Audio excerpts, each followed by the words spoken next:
The book is titled Labor Relations for the Fire Service, and it's a very unique book that deals specifically with the fire service and labor relations.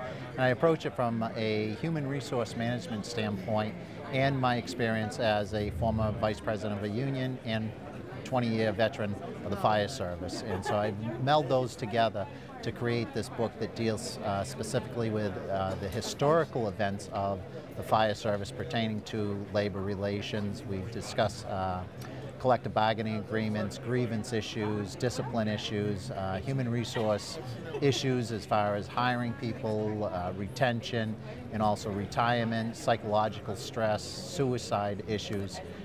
And like I said, it's one of the unique books that deals specifically with labor relations for the fire service.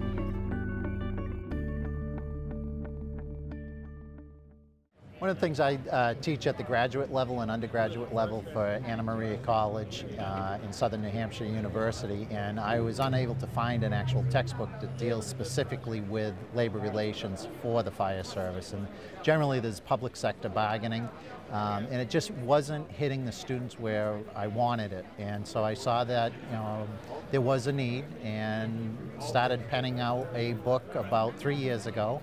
And it took about three years to put all of it together, a number of legal cases that are represented in the textbook, student activities, and it's really geared towards a textbook for an undergraduate course. It meets the FESHE requirement for personnel management in the fire service and EMS.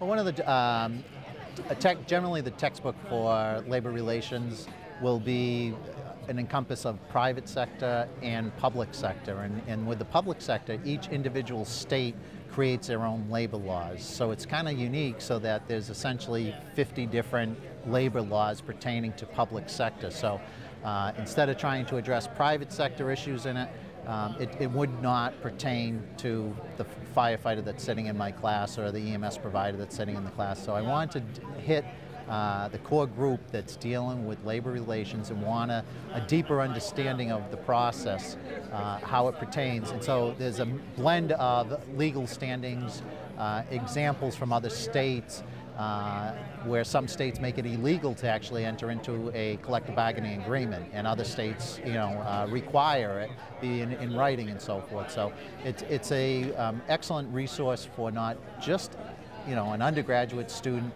but also for fire service administrators or even union officers to have a deeper understanding of the entire process. And we look at informational gathering for collective bargaining, negotiation sessions and so forth. So the different types of bargaining theories and practices that are currently used in the public sector.